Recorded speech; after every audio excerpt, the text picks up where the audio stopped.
Learn farming anytime, anywhere with FarmTech. Expert agriculture webinars for smart and profitable farming. Affordable training plus certificate, trusted since 2019. FarmTech, your partner in agribusiness success.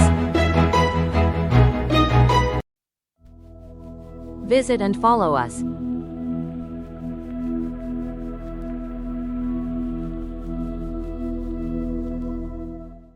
About the piggery business, how to start, no? So, hindi bigla-bigla. So, ito yung in-refer ko sa inyo. Start with a hobby muna before diving to business. Okay? Kaya kinoin ko yung word na to, hobbies, from hobby to business. Sa mga iba kasi, minsan nabubudol dun sa mga nagsasabing malaki kita, ganito, ganyan-ganyan, no? Lalo na kung may pera, lalo na sa ating mga OFW, no? OFWs natin na gusto na mag-retire na sa Pilipinas. So they have pera.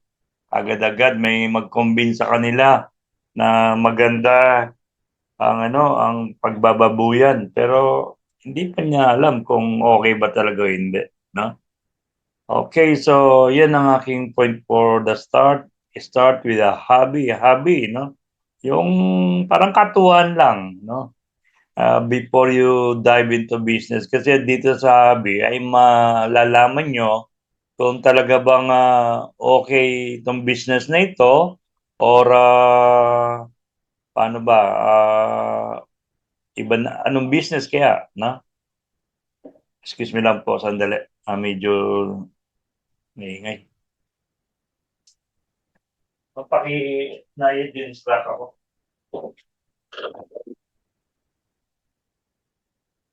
Ayan, okay.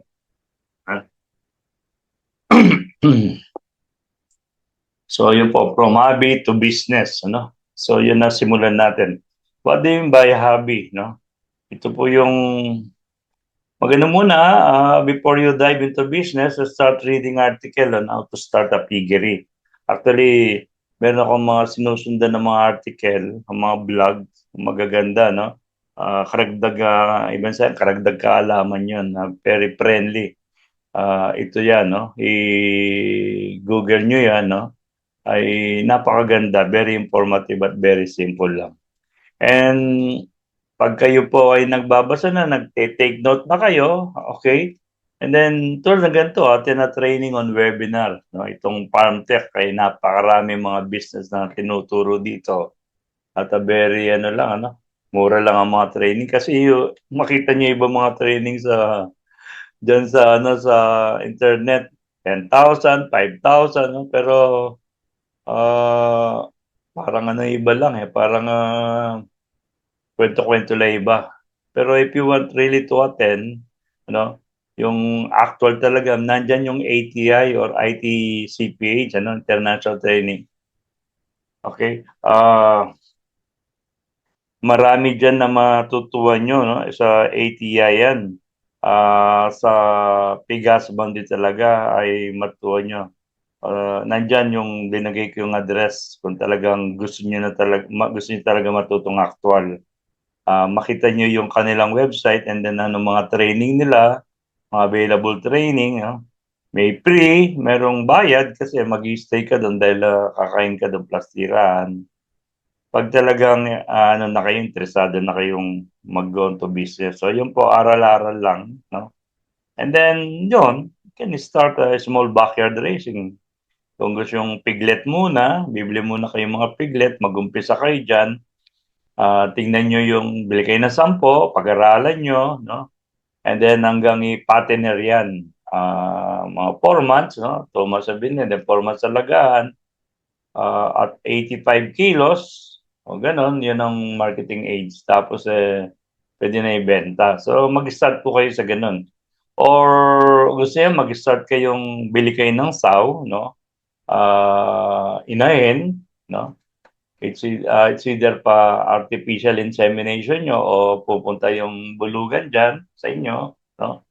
And then, in uh, 3 months, 3 weeks, 3 days, 114 plus or 3 minus day, ay mano nyo siya, manganganak siya. Pag nanganak siya, yan, matuto kayo paano pagpapanak, paano magtanggal ng ngipin, no? Mag-injection ng iron dextran, tapos paano magbakuna, pag-aralan yan. In 45 days, pwede niya ibenta yan. Okay, so yun naman, bebenta naman ng mga, ng mga piglet. Okay? Or gusto niyo, hindi niyo bebenta, or magtabi kayo, ano? Para iba, bebenta nyo, tabi nyo yung magaganda. No? Pipili kayong maganda. Para yung hindi kagandahan, ibenta nyo. No? Yung sa inyo ngayon, magdagdag kayong, para makapagdagdag kayo ng mga hinahin, no? Nakapili kayong magaganda, kaya dapat pag-aralan din. Ano ba yung maganda na gagawing hinahin, no? So, yan ang mga, kaya trial muna, small backyard muna. Kasi para maintindihan nyo yung takbo ng business na yan. Sa disease, ang tinuturo kasi para maintindihan mo sakit, dapat maintindihan mo na yung normal, no? Anatomically, no? Ano yung itsura ng normal, okay? Tapos ano yung mga itsura ng gagawin mong inahin, gagawin mong bulugan, bore, gano'n, no? Ano yung itsura? So, dapat alam nyo yon. So, you start dito muna sa kahit small backyard racing muna. Pag nakapili ka ng guilt, ay yun, pwede mo nang palakihin yun. Tapos yung susunod na gagawin mong inahin, no? And then siguro pag medyo marami ka ng inahin, bibili ka ng bulugan, no? Hindi ka pwedeng kumuha sa mga anak nila, no? Magkakaroon ka ng inbreeding. Pipili ka, no? Yan muna, backyard muna hanggang meron kang 5 inahin, 6 na inahin, no? Doon maintindihan, hindi mo mapapansin, palaki ng palaki, no? Okay, so ganun lang. Kasi ang baka makalimutan ko sa turo yan, yung ugaling Pilipino, no? Pinagmamalaki yung magagandang anak ng biik, anak ng baboy, yung mga biik, no? Tapos matitira sa inyo kasi nabili yun, pinagmamalaki mo kasi magaganda ito, mga ganyan-ganyan. Matitira sa iyo, pangit, no? From pangit, pag yun ang inalagaan mo, ginawa mo inahin, pangit yung inahin mo, pangit yung mga anak. No? Kaya dapat, ang ano dyan, kung ikaw ay magano ka na replacement guilt, yung gusto mong magparami ng mga inahin mo, piliin mo kagad, tabi mo yung 3, kung mga ganon. Hindi mo ibebenta yan. No? Para pag tinignan nila, nakaiwalay na yan. No? Kumbaga may marka na yan. Okay? Ha? Ba't kaya nagkakamarka akong ganito? No? Anyway, hindi ko. So, yun ang situation, no? Yun ang sitwasyon natin sa pag-umpisa. Paano ka? Carl Dominic. Tapos may sulat. Ano kaya itong, I don't, kahit dun sa ibang slides ko, pero malinis naman. What is happening kaya dito? Parang may... Anyway, so yan, no? Start small backyard racing.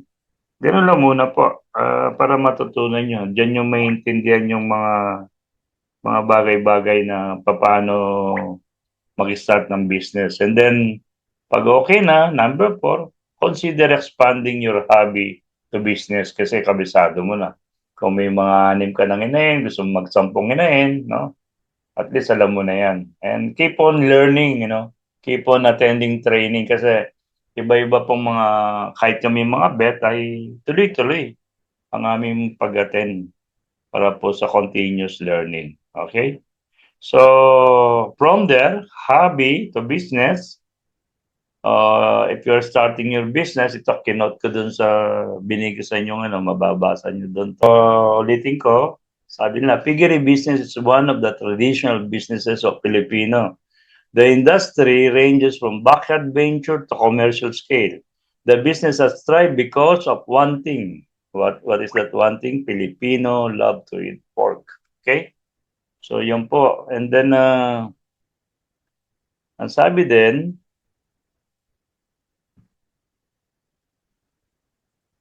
piggery business is a profitable business, but you have to understand the business just like any business. Business yan eh. Ang business po kasi talagang parang sumusugal ka.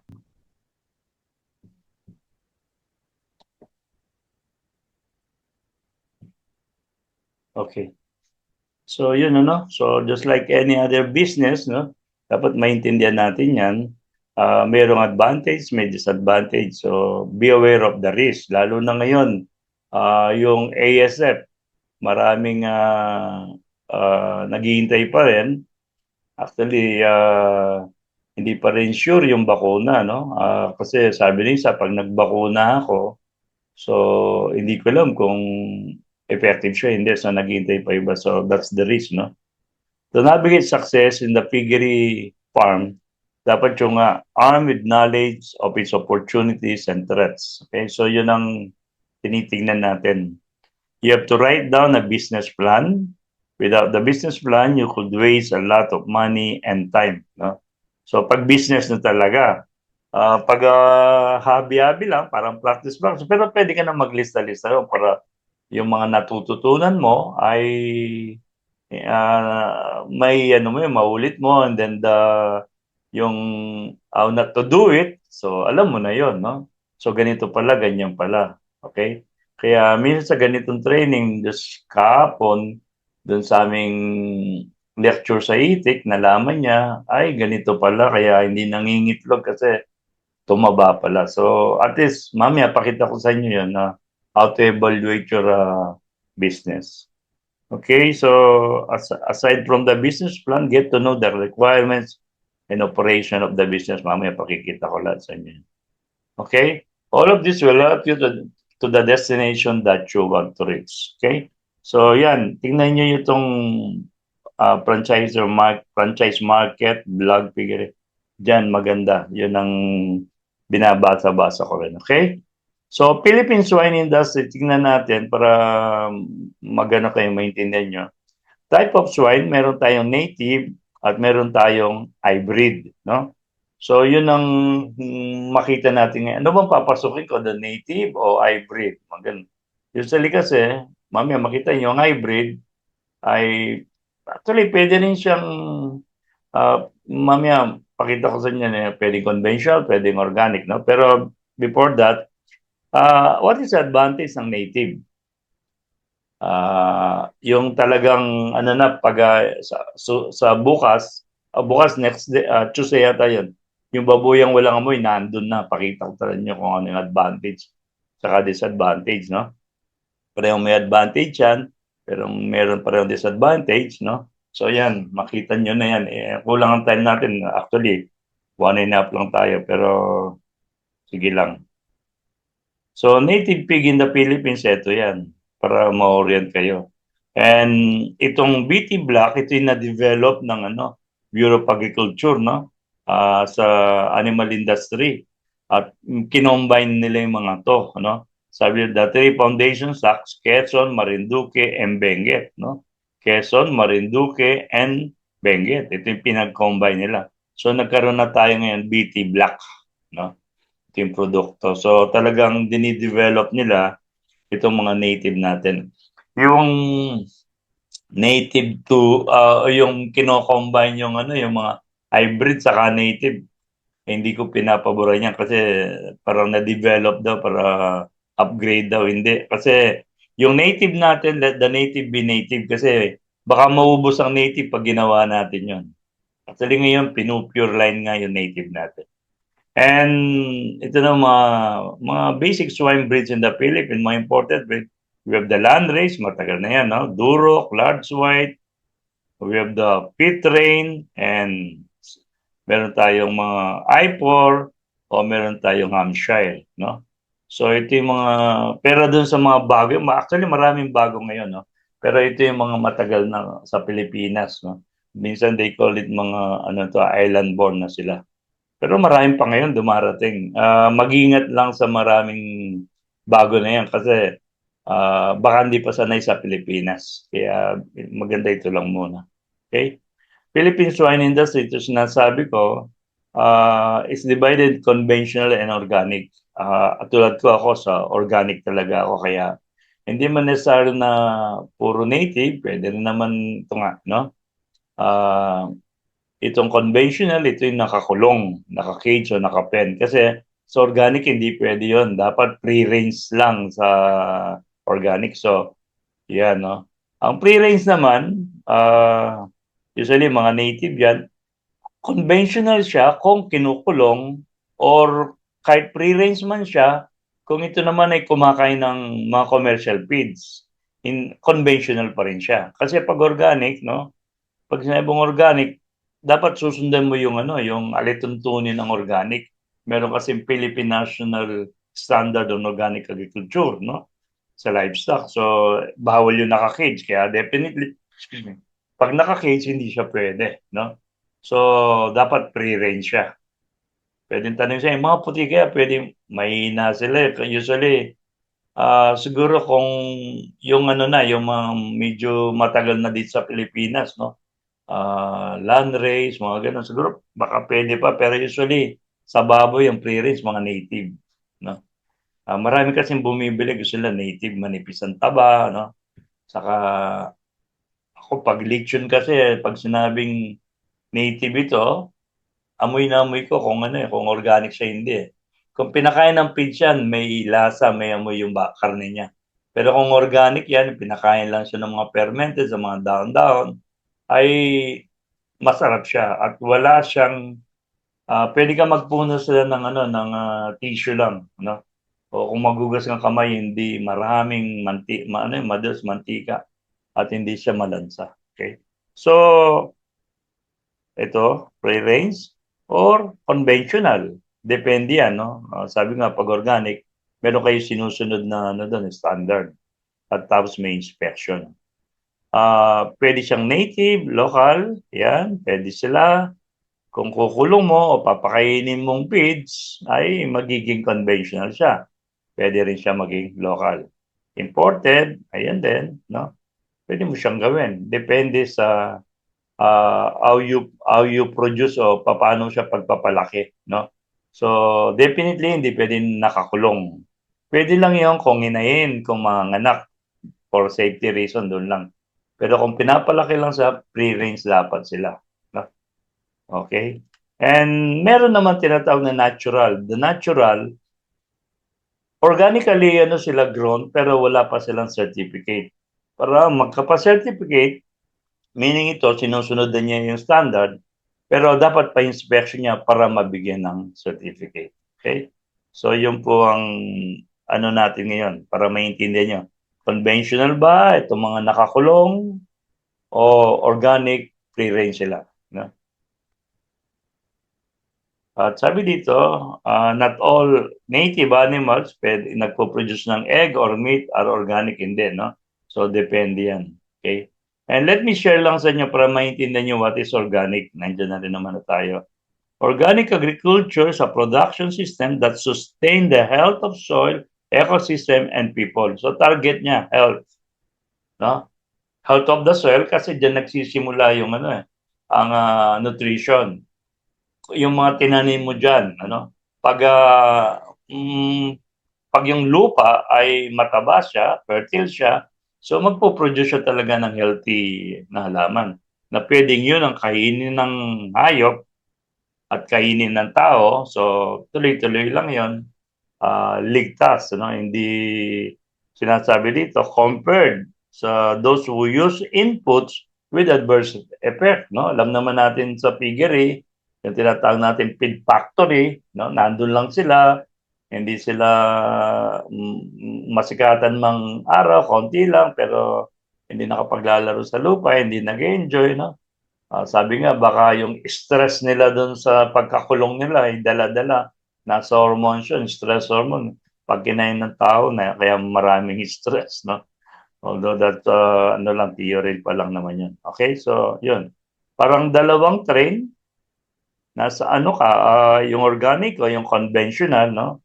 Kaya ang tanong, are you on the right track? Saan track ka ba? No? Kasi yung isa, talaga kung anong linalagay doon, they don't have the concern sa health and environment, no? Pero sa organic, yun ang concern niya. Hindi lang kumita, kundi inisip yung health ng animal. Para yung animal, pag kinain ng tao, healthy rin yung mga tao, no?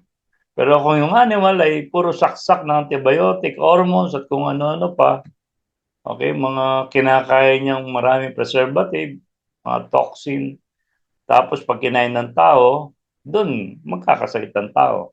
So, hindi, walang justice dun. Pinaghirapan ng taong makabili ng pagkain para lumusog siya, nadadagdagan naman siya ng sakit. So, from there, kaya marami nagsiship ngayon sa organic. Even yung pagkain lang natin sa pamilya. Kasi ang dami ngayon lifestyle diseases ang tinatawag. Ang dami mga sakit coming from the food, no? At yung manggagamot din sa atin ay from our food, no? Hindi na yung opera, hindi na yung kung ano ng mga radiation, kung may cancer, no?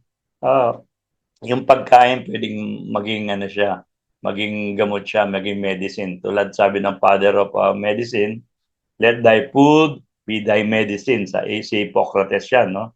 And thy medicine be thy food. So, noon pa lang ay alam na nila yan. Ang sakit nanggagaling sa kinakain, ang kagalingan nanggagaling din sa kinakain. So, okay? So, yun, para lang maintindihan nyo. So, dalawa yan. And sa Philippine swine industry type of production natin, pwede kayong piglet production. Okay? Yung 12 kanina, sabi ko, kasi naumpisan nyo na yan, nakapagsimula na kayo, pwede nyo ng business yan. Marami kayong mga inahin, at tapos binebenta nyo mga piglets lang. Pag natap nyo yung mga, halimbawa, grupo, gusto nila sa grupo nila, i-disperse nila yan or sa government, magandang business yan. So, piglet production lang. Every yan yan, pag 60 days nila, ayan, benta ng benta. So, para kang taga ano lang ng ano. Tapos yung bibili na naman, ito yung gagawin nila, fattening production naman. No? So, biling biglet, tapos sila magpapataba lang. Tapos pagdating ng 6 months, ibebenta na nila yan as a fattener kung mga 85 kilos na in 6 months. Okay? So, ganun ang business na pwedeng gawin. Pwede mo naman sa'yo lang yan. Ano? Tulad sabi ko kanina na ikaw na rin nagpapatener. No? Ikaw na nagpapatening. So, hindi ka nagbebenta big. O kung magbenta ka man, siguro konti lang. And another business, yung board service. Meron dyan, di ba, yung naka-tricycle, nakakulong-kulong yung ano, yung bore, bulog, ano no. Or kino-contact siya kasi kung piglet production ka, wala ka pang bore, so pwede ka mag-service, no? Servicing ka nila para sa susunod, yung anak nung bore nila, pwede kang another bore naman, ibang bulugan para dun sa inihanda mong ano, guilt o yung gagawin mong inayin, no? So ito ay bore service. Meron silang mga dalawa, tatlo, mga ilang bulugan yan. Yan ang pinagse-service. Iba na, meron silang artificial insemination, marunong na sila. Dun sa mga bore nila, hindi nila dinadala yung bulugan, in-inseminate na lang, no? So again, what is good or advantage ng artificial insemination? Pag-aralan natin yan in details, okay? And then another one, breeder. Oh. Pwede ka rin magsimula, piglet production. Tapos, yan, nakakapili ka ng magagandang mga inayin, no? O dumalaga, no? Pero usually, itong mga breeders and guild na to, ayun na to, commercial na sila talaga, wherein meron silang parent stock na binibili, imported dyan. And then from their parent stock, doon na sila nagbebenta ng mga guild at mga junior boar. No? Kasi ano na to, hybrid na yan. Kaya yung line nila ay magaganda na. Kasi yung sa inyo, kung ano lang, pwede siguro pang backyard. Pero yung magko-commercial na talaga, bibili sila 20 ano yan, guilds. No? Pag gagamitin nila yan hanggang sa maging ano na sila, maging inahin na sila, no? 6 months, 7 months, magano, pwede na yan, no? So, gawin na nilang inahin ngayon yan. Okay? So, yan po ang business type of production na pwede nyong gawin, no? And also, pwede kayong maging independent. Yun, sarili nyo lang. No? Kasi backyard lang. Pero, meron naman nag-offer contract growing. Halimbawa, may mga kulungan na kayong malaki, no? 10 ito. Ito yung mga 10 mga 100 na na gagawing pattern ng mga piglet. Ipalagasan nyo yan, bibigyan kayo ng feeds, no? Tapos compute kayo sa feed conversion rate o mga ganon, no? So, yun naman ay contract growing parang sa broiler, parang sa mga manok. Meron din ganyan. Pag marunong na kayo talaga. Okay? So, alam nyo na ngayon yan. And then, successful livestock production, ito tandaan nyo. Ito sinasabi ko. 3 bagay ito. Kahit manok, baboy, kambing, no? Whatever. 3 bagay yan. Number 1 dyan yung nutrition, no? Maximum dapat ang nutrition. And then, breed, proven breed yan. And then, itong management, dedicated management, no? So, isa-isayin natin, pero bigyan ko muna kayong caution dito. Halimbawa, proven breed, ay imported dyan, no? Mahal mong binili. Pero yung nutrition naman niya ay mahina kung ano lang pinapakain mo.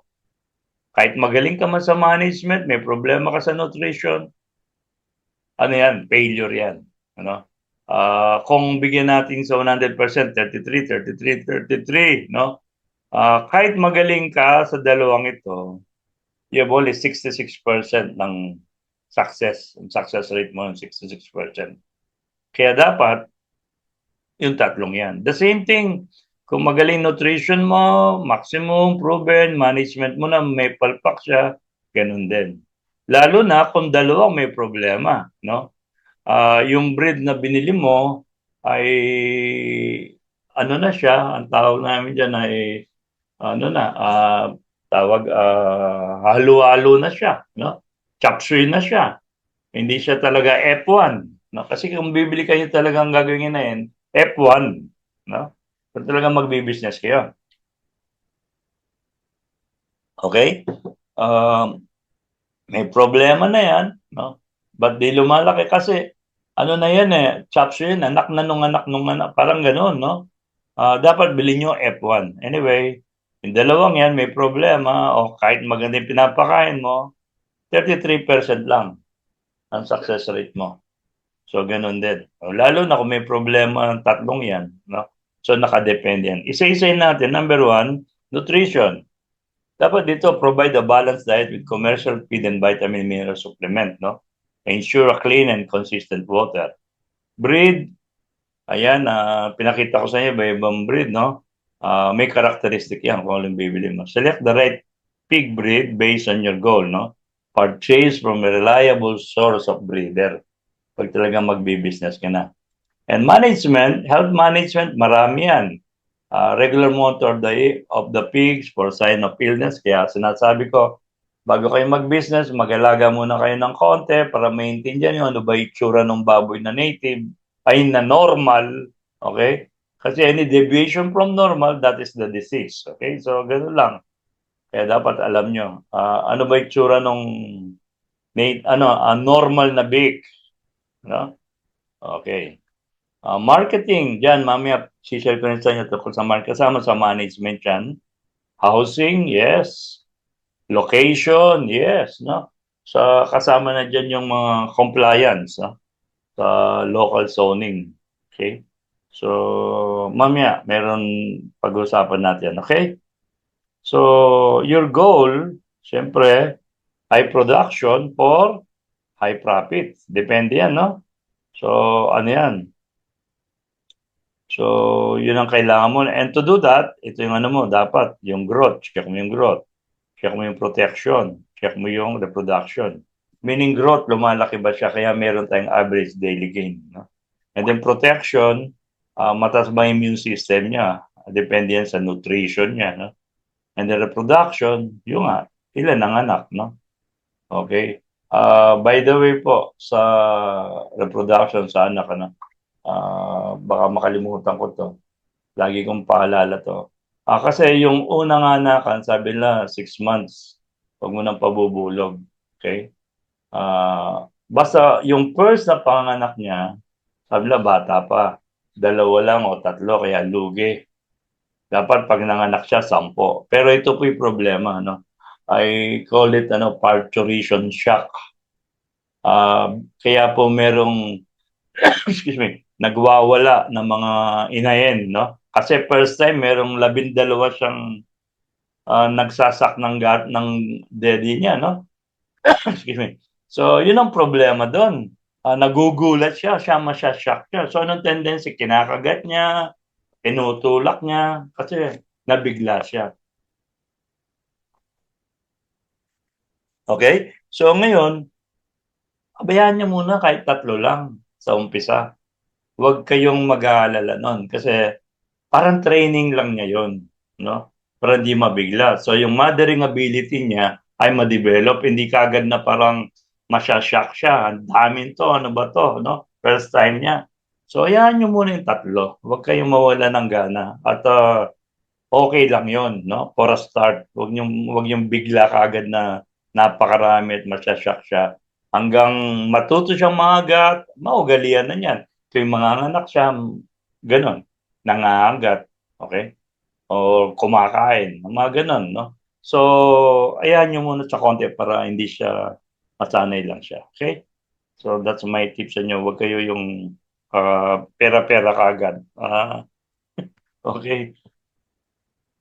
By the way, ito yung special release, no? 2023. Yung 2024, di ko pa na-check kung mayroon na silang release, no? Pero sabi dito, according sa Picard, the swine industry is a 191 billion industry. Among the agricultural product, it is the second to rice production. Okay? However, more than half of the swine industry, which is 65%, depends on backyard production. Kaya yan po palagi sa kambing, sa manok, ano. Kita natin malalaki mga piggery pero ilan-ilan lang yan. Compared dito sa mga maliit, konti lang alaga, pero napakaraming backyard. Almost yan sa mga backyard, pag pinagsama-sama mo sila, ayon sa study na yan, talagang, ayon sa statistic, mas marami talaga ang backyard. Okay? Ito po yung mga 2021 to 2023, no? Bumagsak from 429, naging 416 noong 2022, pero umangat siya noong 2023 at pangat pa ng pangat kasi patuloy pa rin nag-aalaga kahit meron sinasabing ASF, kaugalian na ng mga Pinoy, no? Yung mga backyard ay mag-alaga pa rin kahit 2, 3 lang sa likod ng bahay kasi sayang yung mga ugas ba ugas ano ba talaga. So yung mga ganyan pagkain o kung mga darak-darak. eh, So tuloy-tuloy pa rin. At the same time, yung mga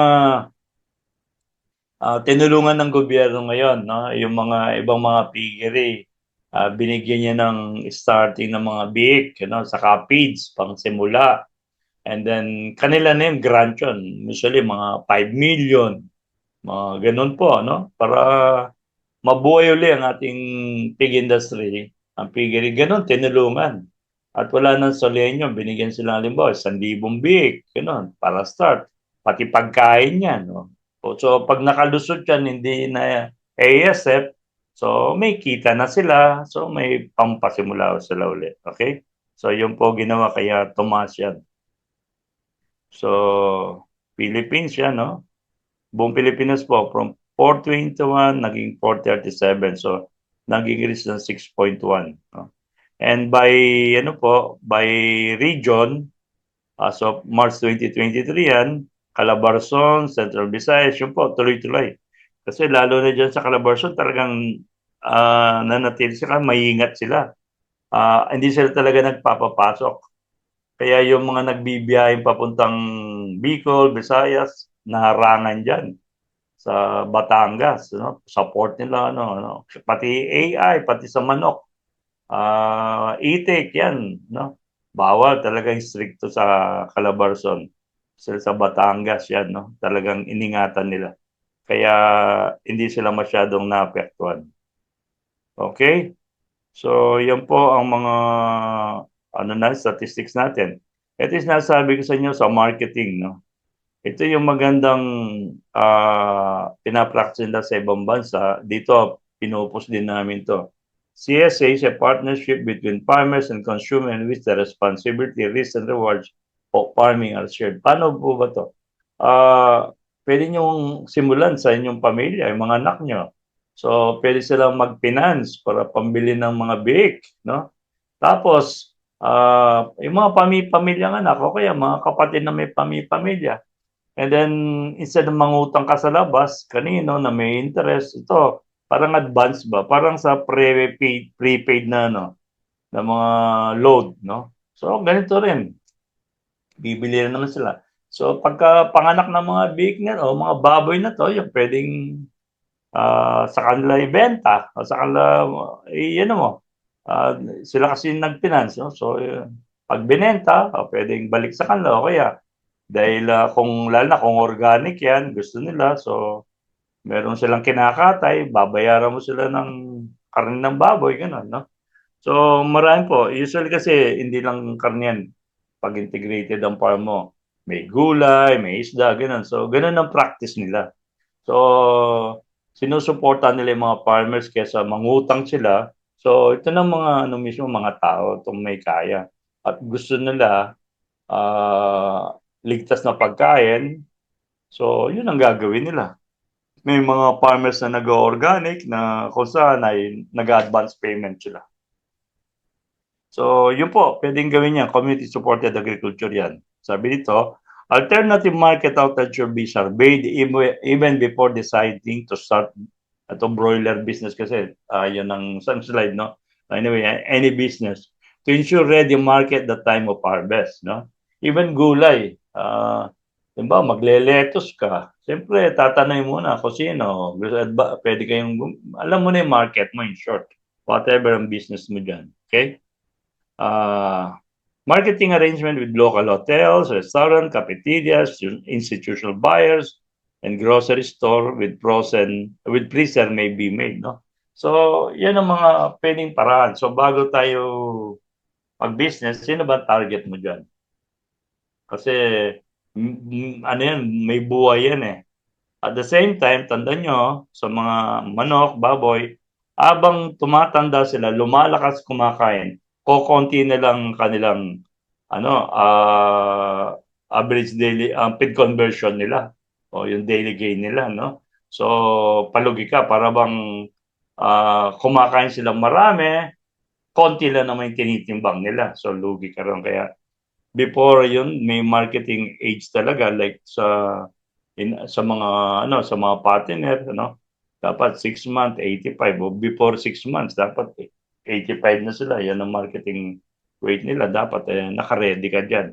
Mas maganda maaga, mabigat sila, so mas malaki kita. Pero pag lumampas diyan, 6 na buwan na, pa lang ang timbang nila, 50 pa lang o 40 pa lang, lugi ka. Okay? So, this is one market na pwedeng gawin, no? Makipag-usap ka agad. Kami, doon lang sa school, university na aking asawa, basta may harvest kami, ready ka agad. So, hindi namin nilalako. Kasi pag nilako mo yung tinda mo, no, ay, babarating ka, no? At the same time, inaano ko rin, mag-organize itong mga small farmers o small pig raiser, no? Halimbawa, sa barangay nyo, mag-usap-usap kayo, walang bagsakan ng presyo. Kasi nagkakaisa kayo. Kung presyo yun, 200 talaga. Wala siyang makukuha sa iba. Kasi pag mayroong biyahero, no? Ayan, dapat meron kayo ng pagkakaisa. Pag may biyahero, sasabihin niya, ay doon, lang, 120 lang, 150 lang, mga ganun.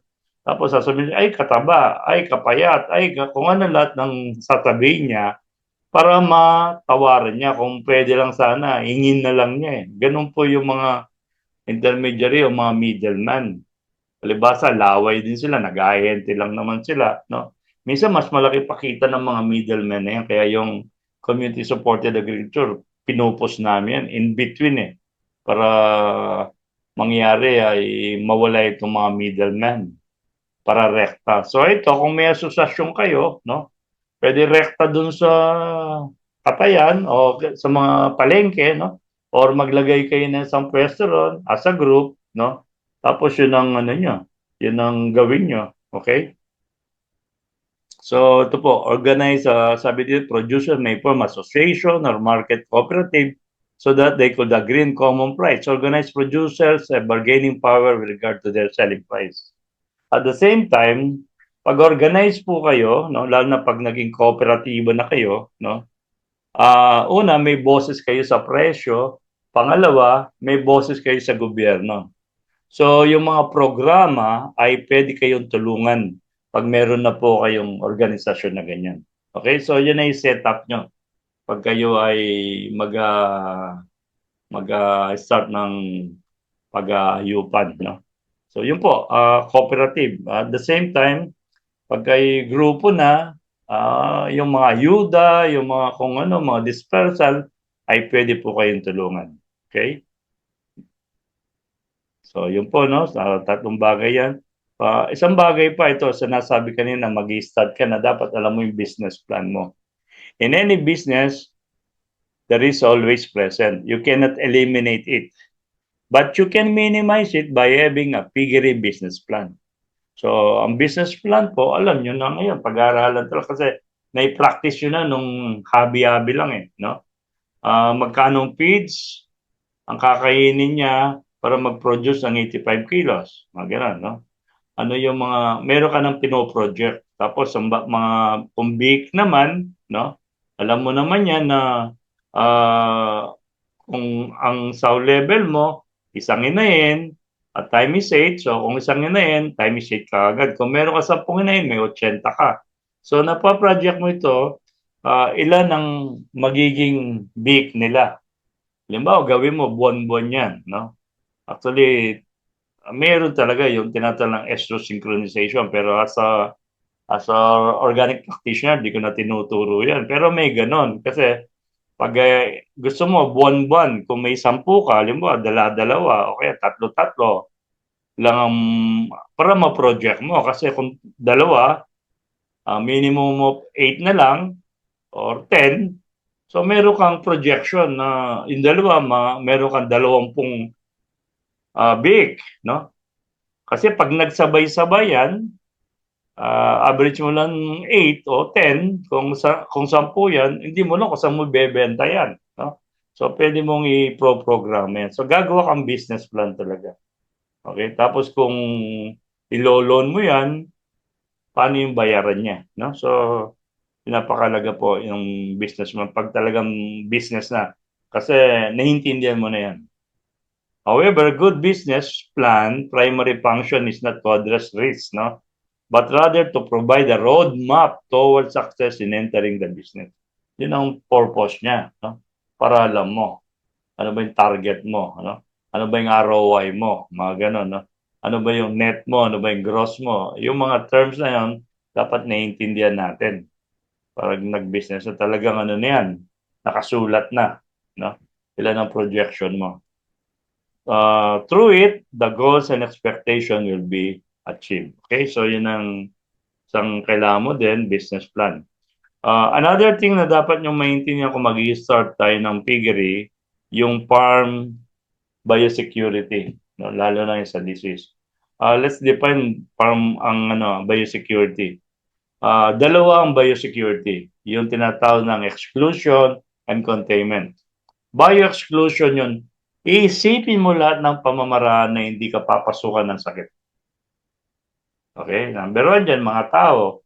Hindi pwedeng, lalo na kasi, tulad ng isang kaibigan ko, may kayabangan, pinapakita yung mga big niya, so may bisita. O native, baboy ko, tingnan nyo, ganito, ganyan, ganyan. One time, tinawahan siya ng ag cholera. Patay. Okay? So, no entry talaga. Kung ikaw ay yung may mga school, siguro meron ka lang ilan doon sa labas na para makita nila. No? Actually, sa mga hindi ka talaga pwedeng pumasok, hindi mo makita, video lang. So, namimili na, bumibili, tapos nag-select siya. Video lang, ayun, mark yun. Yung mark 005, yan, kunin ko yan. Yung 020, mga ganun lang. Sa video lang nila nakikita. Bawal talaga pumasok. Okay? At papasok ka doon, talagang Ilang araw ka munang, halimbawa po, yung ano, yung mga ayete, mga ilang araw ka muna doon sa isang lugar bago ka makapasok. Okay? Tapos maligo, palit. So, that is by exclusion. Iisipin mo lahat kung ano yung mga pwedeng pumasok sa'yo, i-prevent mo yon, no? Yung hangin na lang ata hindi mo mai-prevent, no? Wala tayong magawa doon. Pero iba, kaya sila, may ano talaga sila, talagang naka-contain talaga, meaning secured talaga dahil iniwasan lahat yan, no? Okay, meron tinamaan na isang piggery, sumobra yung kanyang feeds, binentang mura, o naibenta doon sa ibang mahilig sa mura-mura, o yung pala, contaminated yung feeds nila, yung mga sako-sako, nagkaroon sila ng African swine fever. Okay? So, ang pangalawa, yung biocontainment. Hindi mo maiwasan minsan. Minsan, kaya sila sabi ko, halimbawa, merong mga big na parang mahina, no? Di maiwasan, merong ganun eh. Iba, binubuhay pa nila talaga. Well, animal welfare, okay lang, sige, pero not in the farm, not in the inside. Kasi pag yung beak na yan may sakit, pinipilit mo pang buhayin siya, no? Ang mangyayari dyan, hihina ng pagkain.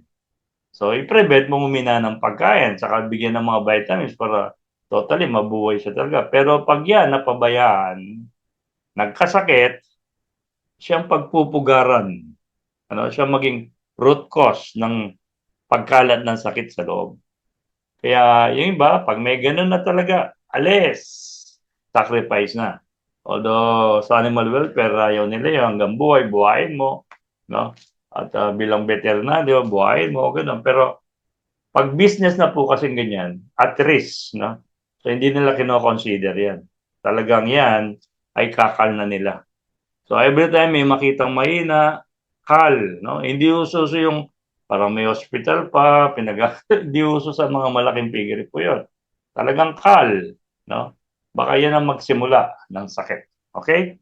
So yung tinatawag natin diyan, biosecurity. Isipin mo lahat ng bagay na hindi ka mapasukan ng sakit.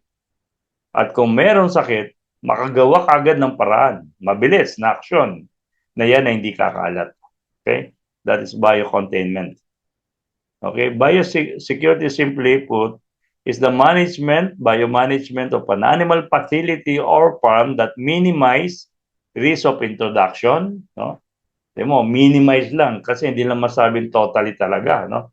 Talaga may nakakapasok, no? Risk of introduction and spread of disease, yung biocontainment, by limiting direct or indirect contact between animal, people, equipment, and feedstock.